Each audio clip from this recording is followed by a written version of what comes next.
घराचा dining area ही घरातली सगळ्यात महत्त्वाची जागा असते, कारण या ठिकाणीच ब्रेकफास्टला किंवा डिनरला सगळी फॅमिली एकत्र येते, गप्पा मारते, दिवसभरातल्या घडामोडी शेअर करते. म्हणून हा एरिया अत्यंत हसता खेळता ठेवणं खूप महत्त्वाचं आहे. या एरियाची रचना कशी असली पाहिजे यासाठी आम्ही डोंबिवलीच्या एका घरामध्ये डोकावून पाहिलं. चला तुम्ही नजर टाका.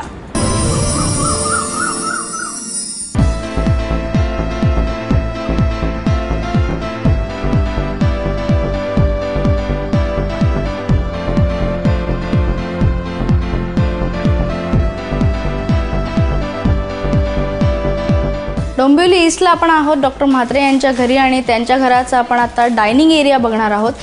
डायनिंग एरियामध्ये आपण जेव्हा बघतो तेव्हा एक मोठं ह्यूज डायनिंग टेबल आपल्या लगेच डोळ्यासमोर येतं आणि हॉलला मॅचिंग असं त्यांनी इटालियन मार्बलचंच हे डायनिंग टेबल बनवून घेतलेलं आहे. डायनिंग टेबल जो डायनिंग एरिया आहे तिथे आपण खाली बघू शकतो की फ्लोरिंग जे आहे ते डार्क कलरचं केलेलं आहे. हे सिरेमिक टाईल्स आहेत या आणि त्यालाच मॅच करणारा एक जो कलर कॉम्बिनेशन आहे हे स्ट्रिप जे आहे ते त्याने डायनिंग टेबलमध्ये बनवून घेतलेली आहे. हा जो टेबल आहे हा सुद्धा बनवून घेतलेला टेबल आहे आणि टाईल्सला मॅच करण्यासाठी तशाच प्रकारच्या डार्क कलरच्या खुर्च्या सुद्धा आपल्याला इथे पाहायला मिळतात.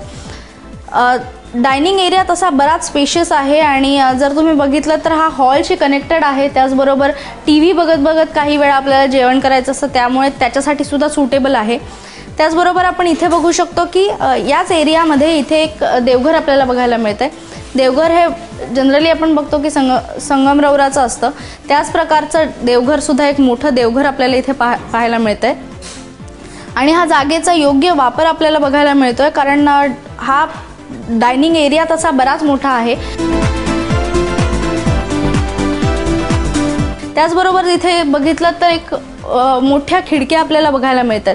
इकडे सुद्धा एक खिडकी आहे आणि दुसऱ्या बाजूला सुद्धा आपल्याला एक खिडकी बघायला मिळते. खिडकीतनं व्ह्यू सुद्धा खूप छान आहे, कारण मेन एंट्रन्स आपल्याला या खिडकीतनं दिसतोय. त्याचबरोबर बाहेर गार्डनिंग सुद्धा केलेलं आहे, त्याचाही एक चांगला व्ह्यू आपल्याला मिळतोय. त्यामुळे नॅचरल लाईट सुद्धा या एरियात भरपूर मिळतो. त्याचबरोबर इथे एक स्टोरेज कॅपॅसिटी आपल्याला बघायला मिळते, बरीचशी आहे, कारण रोजची भांडी आपण किचनमध्ये जरी ठेवत असलो तरी काही गोष्टी आपल्याला क्रोकरी म्हणा, ग्लास म्हणा, त्या काही गोष्टी आपल्याला इथे ठेवायसाठी कुठे जागा नसते, ती बरोबर जागा त्यांनी इकडे एका कोपऱ्यात करून ठेवलेली आहे. त्याचबरोबर आपण कधी बाहेर जातो, छोट्या छोट्या वस्तू आपल्याला विकत घ्याव्या वाटतात आणि ते विकत घेऊन डिस्प्ले करायच्या असतात, पण घराचा कुठेही लुक न जाऊ देता आपल्याला ते डिस्प्ले करायचे असतात, त्यामुळे आपण त्या बऱ्याचदा आतमध्येच ठेवून देतो. पण त्या डिस्प्लेसाठी सुद्धा हे एक युनिट आपल्याला वर बघायला मिळते. तिथे छोट्या छोट्या गोष्टी बऱ्याचशा डिस्प्ले करून ठेवलेल्या आहेत. वॉश बेसिन सुद्धा इथे बनवलेला आहे. या पूर्ण वॉश बेसिनचं जर तुम्ही इथे पॅनल बघितलं तर याला एक थोडासा रॉयल लुक देण्याचा प्रयत्न केलेला आहे.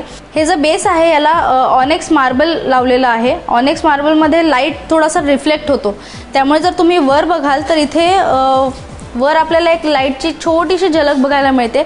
आतमध्ये त्यांनी एक लाईट LED लाईटची एक पट्टी फिरवलेली आहे दोन्ही बाजूला आणि त्यामुळे वॉश बेसिनच्या दोन्ही बाजूला आपल्याला बघायला मिळते की एक छोटासा लाईट रिफ्लेक्ट होतोय. त्याचबरोबर हे जर वॉश बेसिन तुम्ही बघितलं तर हे वॉश बेसिन आपल्याला वाटतं की कुठल्या तरी धातूचं आहे, आयदर पितळ्याचं वगैरे आपल्याला हे वॉश बेसिन वाटतं, पण हे कुठेही पितळ्याचं नसून हे सिरॅमिकचं वॉश बेसिन आहे आणि ते गोल्डन असं आपल्याला दिसतंय. त्यालाच मॅचिंग हा नळ सुद्धा त्यांनी बसवलेला आहे.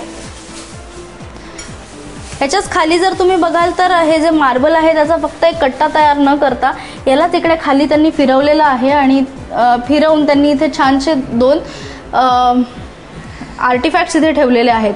त्याचबरोबर हे जर आपण युनिट बघितलं तर हे जे युनिट आहे हे हॉल आणि डायनिंग एरिया आणि किचन याला सेपरेट करण्यासाठी एक युनिट आहे. एक वॉल सारखा पण त्याचा उपयोग होतो. त्याचबरोबर इथे याला एक स्टोरेज युनिट सुद्धा आपण म्हणू शकतो. खाली इथे स्टोरेजची जागा सुद्धा आहे. त्यामुळे हॉलमधून आल्याला डायरेक्ट किचन न दिसता हे एक छोटंसं सेपरेशन सुद्धा होतं आणि त्याचबरोबर त्याला स्टोरेज साठी जागा सुद्धा दिलेली आहे. एक रॉयल आणि पारंपरिक लुक देणारे एक वॉश बेसिनची वेगळी जागा आहे. एक देवघरासाठी स्वतंत्र मोकळी जागा आहे. त्याचबरोबर एक मोठं डायनिंग टेबल आहे. पण या सगळ्याचा उपयोग करताना, इथे सगळे सामान ठेवताना, स्टोरेज युनिट तयार करताना नॅचरल लाईट तेवढाच यावा घरात याची सुद्धा खबरदारी नक्कीच घेतलेली आहे. कॅमेरामन श्रीकांत सह अर्पिता, एबीपी माझा, डोंबिवली.